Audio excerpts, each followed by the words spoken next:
Bill O'Brien has made his big hire of the offseason, and I think this new coach that he's bringing in is the best coach he's brought in this offseason.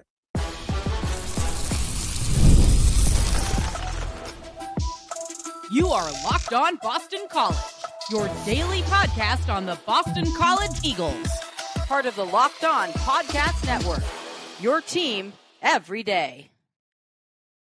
Hello, everyone. Welcome. This is Locked On Boston College, your team every day. I'm your host, AJ Black of Eagle Insider, part of the 247 Network. I've been covering Boston College for over a decade. If you're looking for Boston College news, analysis, and details on your Eagles, you are in the right place. Locked On Boston College is a free daily Boston College podcast available on YouTube or wherever you get your podcasts. If you haven't checked this out before, I've been covering Boston College for over a decade. I've been talking all about BC for a long time, and I think you guys are going to enjoy today's episode, which is brought to you by Mazda.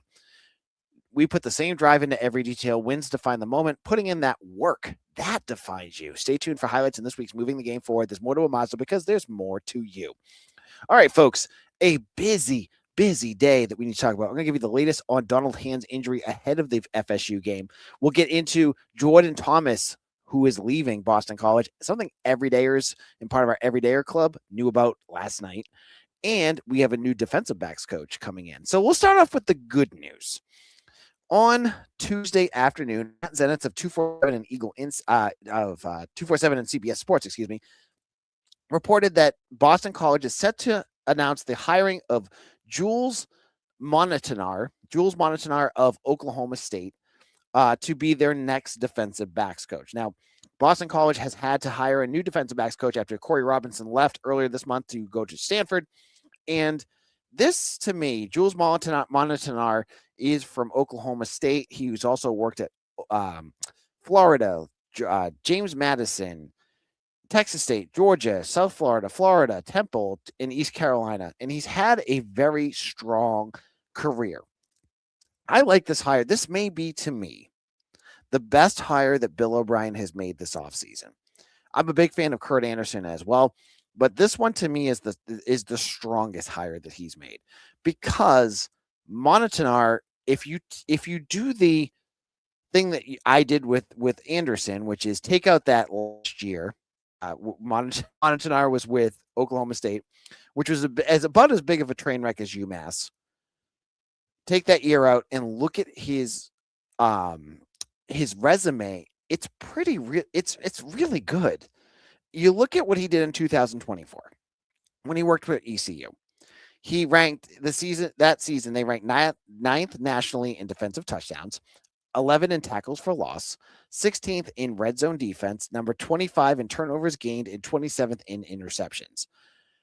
In 2023, they were FBS top 30 in 7 statistical categories, including fourth down percentage, 4th, first down defense, 11th, defensive touchdowns, 15th, fumbles recovery, 16th, tackles for loss, 17th, red zone conversion percentage, 19th, and rushing defense, 29th.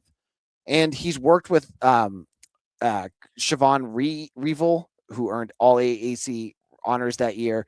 And, you keep going back. Temple, 28th nationally in passing defense. Florida, the number 1 pass defense in SEC play. Like, okay, so if you are one of those people that are like, well, AJ, he didn't do it at the Power 4 level. He had the number 1 passing defense when he was at Florida. So he's done it at that level. This to me is the next level of the types of coaches I've been hoping Bill O'Brien would bring here. Yes, Oklahoma State was a complete and utter disaster last year. They were as bad.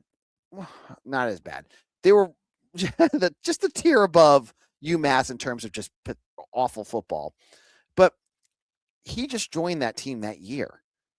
That's more on Mike Gundy, who had just let, his career had just kind of went down. And that kind of decline just kind of caught up to them in 2025. And that's not on Montinar for being part of that team. You look at all the other stops he's made. He's also worked at Alabama with Nick Saban and Kirby Smart. He worked at Georgia with Kirby Smart. Like, he's got he worked at James Madison. Like, this is the kind of guy you want to bring in. Now, I haven't had a chance yet because it was just announced about an hour and a half ago to look at his recruiting numbers. He's originally from Florida, which probably will gel well with Kenyatta Watson. And I'm guessing that'll probably be where the area where he'll look. Um, but I look at what he does and the work and resume he brings in. Is it spotless? No. Is it filled with warts? No, it's not. It's a solid resume. This is a good get for BC. And to me, I like this hire better than Ted Roof. I like it better than Mike Hart. I like it better. And honestly, Mike Hart, I like too. But I think this may be the best hire they've made off season. Just a year ago, this was a guy coming out of a G5 program that was very highly sought after. And now Boston College gets him. So it's hard to say. And the next question folks are going to ask me is this an upgrade over Corey Robinson? And I'm going to say the same thing about Jordan Thomas. Both of these guys came in for 1 year, and both were part of both units that were completely wrecked by injuries. So it's hard to gauge what Corey Robinson could or couldn't do. I have a hard time bashing the guy or saying that, like critiquing what he really was about, because we really never got to see him do a full recruiting cycle. We never really got to see him work with a full arsenal of weapons. It was just kind of like, here, you're going to start with your 2 starting cornerbacks out, and good luck. So it's hard to gauge what he could have done. So I'm not going to say this is an upgrade over Corey Robinson because I can't gauge. It's impossible for me to say what he could have done. But I like, the first cycle of coaches that Bill O'Brien brought in, you had the Halfley leftovers, guys like Savon Huggins and Darryl Wyatt and Jonathan DiBiaso's, like those guys that have been there. And they were fine. Nothing wrong with that. You brought in a couple of guys that you're like, want to see what this guy can do. Guys, I mean, at that point, Will Lawing, the offensive coordinator, you're looking at Ray Brown back then. But then you had guys coming in last year, Robinson and Jordan Thomas we'll talk about, that they just didn't feel like college coaches to me. It was just like that gut, like, who? This is different. Montinar is a established college coach, someone who has done this, someone who has been around, who has worked in the SEC, who has worked in the Big 12. I vibe harder with that. I think that's a better fit. Hopefully he can recruit at a nice level and will be a nice solid mesh with where Boston College needs to go. Now, we'll have to wait to see how he works with the likes of Syer Torrance and Max Tucker and Isaiah Ferris and the younger kids. But for now, this is a good, solid hire for BC. I think this is a nice get. And, I'm assuming there's some connections here to Bill O'Brien. The one that I can see is obviously he worked at Alabama with Nick Saban. Nick Saban and Kirby Smart both know Bill O'Brien, I believe. And there's probably some other connections that I am missing right now, but he's got tentacle sounds negative, but like he's got arms everywhere. He knows everybody, right? So this is a good hire for BC. And one that I think puts the defense in a better spot. And now it's so crazy because in a moment, I'm going to talk about what this team looks like. And I'll get into another coach who kind of surprisingly left on Monday night, and I got the news, and I'll explain more about that in just a moment.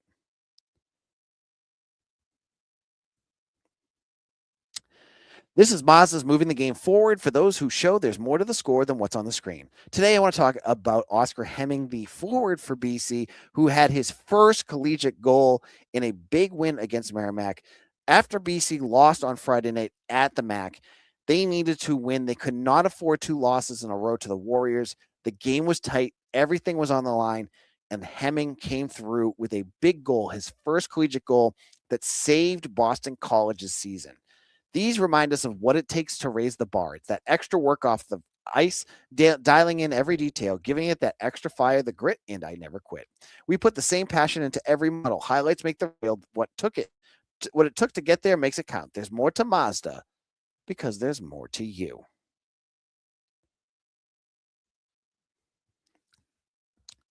Locked on Boston College here, AJ Black. And the next news item I want to talk about is a coaching change that was kind of out of the blue for anyone who is not part of our Everydayer Club.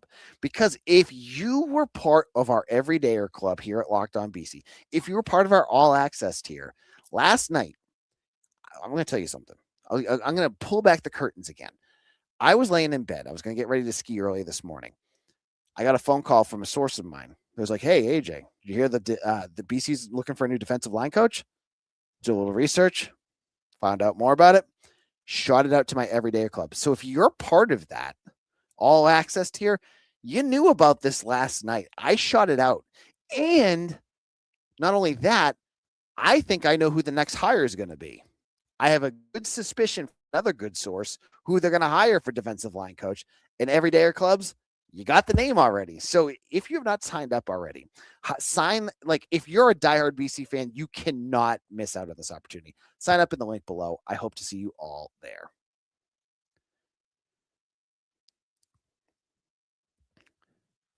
Locked On Boston College, AJ Black here of Eagle Insider. Thank you all who have made Locked On Boston College your first listen every day. And thank you all who are part of our Everydayers Club. I appreciate each and every one of you who have really, dove into the work that I do here.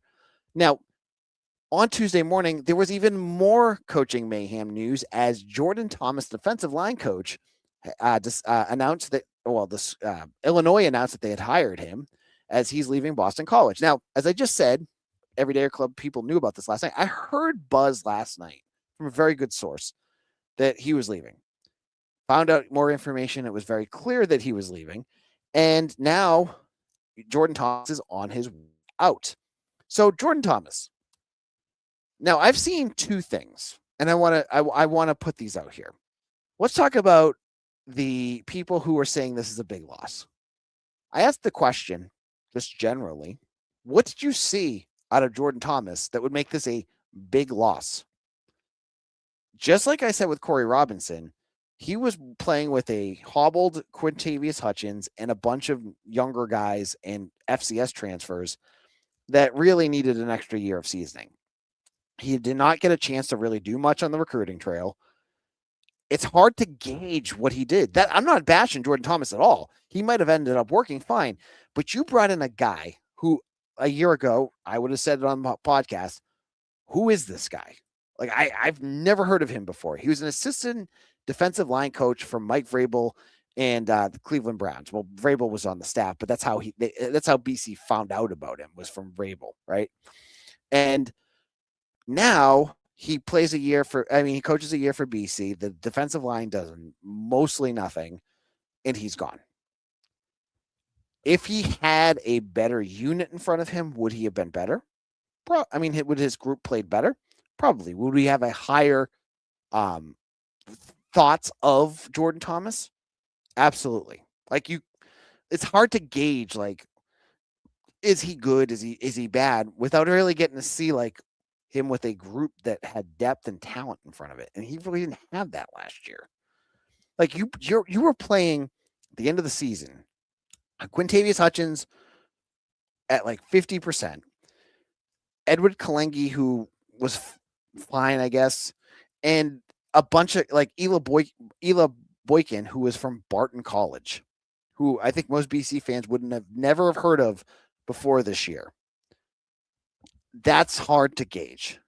I was really looking forward to kind of seeing what he could have done this year, now that they brought in the Chris Jones, the Demetrius Ballards, and watched those younger guys kind of develop a little bit more. So it was a bit of confusion. Now he's heading to Illinois, and clearly the coaching world thinks of him more, because it's not like he's just leaving for a lateral move like Corey Robinson apparently did. He's getting a bump. He's the run game defensive coordinator. So basically, he's going to be the defensive line coach, and he gets that extra title added to him. In the coaching world, that's a step up, right? He's probably going to get paid more because he's in the Big Ten working for Brett Bielema. He's working in apparently, I saw some Illinois people writing about this. He's going to a 3-3-5 defense, which is something that he's worked with before. I did not know any of this before. I mean, I didn't know this piece of it before. And he's going to a program that's won a lot. Like Illinois is in a good spot. Like you get a bump, you get a more job security there, you get more job, an increased job pay and title. Like it seems like a slam dunk, right? Like this doesn't seem like a huge surprise. And so the question then remains, why is this all happening? And so I go back to the same source I talked to about Jordan Thomas leaving, who talked to me and said, the reason why this is not just a BC problem right now, okay? There's something going on in the world of the NFL and college football that needs to be addressed. The NFL just hired a bunch of new first-time head coaches, whether it's Joe Brady or Jeff Hafley or the head coach of Clint Kubiak at with the Raiders and things like that. And the big deal with all of these new first-year head coaches is that they're not just going to bring in, from what I've heard, is that their goal is to not just keep bringing in retreads underneath them. And that's interesting because I always look at the NFL. I'm like, wait, that guy got another. Why is this guy getting another job? So the NFL is trying to bring in some fresh blood. And so Illinois just lost their defensive line coach to the Buffalo Bills. And it all just kind of rolls, right? Like they lost their defensive line coach, Illinois. They need a defensive line coach. They go to BC. BC's coach is, it's a tenuous situation. We call it what it is, right? He sees that opportunity to go up. He goes up. It's happening everywhere. So this is where things are at right now. And honestly, like, could it continue to change? Sure. Could like Jeff Hafley go out there and see a coach that he worked with, like Joe Daly or something like that, right? And decide, oh, I want him as my wide receivers coach. He's not like, I mean, he had a copy with the Carolina Panthers, but maybe he wants him. Like these types of things just happen. And I don't know if it'll continue happening to BC, like the way the staff is working, but like new hires could always go too. So it's just the world that they're working in now that the NFL is done. The Super Bowl is over, and I never want to talk about that Super Bowl ever again. Well, the Seahawks earned it. They played great. But, I look at the staff and some of the guys that have left, and much of it has to do with the way the college football and NFL football is working right now. They're bringing up new guys to get, new blood into some of these coaching staffs because they don't want to just keep rehashing the same mistakes some of these failed regimes have had at the NFL level. So, Jordan Thomas is gone. I will talk. I think from what I've heard, I've heard a name pop up a few times now. I've had multiple people tell me this is the name to look for. I've sent it to my Everydayers Club. Hopefully it'll come out soon, and we'll be talking about that hire soon. And if that happens, then maybe the staff is done because the offensive side of the ball, you think we've heard a buzz about the offensive coordinator position, the tight end position, like all these different things that are changing. You might have the bodies there. You just have to like define it and get it out there. So I think that's where things are standing right now. And unless Jordan Thomas did surprise me. But I think that might be the end, hopefully, of coaching changes for BC, who now this is the crazy part. At the end of the season, what was it? 3 firings they made. They fired Applebaum, Darrell Wyatt, and Tim Lewis, right? Those were the 3 that were gone. And after a 2-10 season, you were just expecting more to go. Now look at the roster. There's 3 coaches remaining. So almost like not even by design, but just like the way it's worked out, like you've basically got a fresh reset on your staff by everything happening around them. Like you had Will Lawing leave, you had Savon Huggins leave, you had, as I just said, Jordan Thomas and Corey Robinson leave. You have 3 coaches left: Jonathan DiBiaso, Dan O'Brien, and Matt Turn. That's it. Everyone else is a fresh new name. So it's going to be really interesting to see how this new staff approaches thing, how they connect with Bill O'Brien, how they recruit. There's a lot of new parts that are going to be going on here. And we'll have to kind of monitor that moving forward. Now, in our final segment, basketball is back on the court tonight against FSU as they look to end a huge losing streak. I'll talk more about their star, if he's going to play, and much more in just a moment.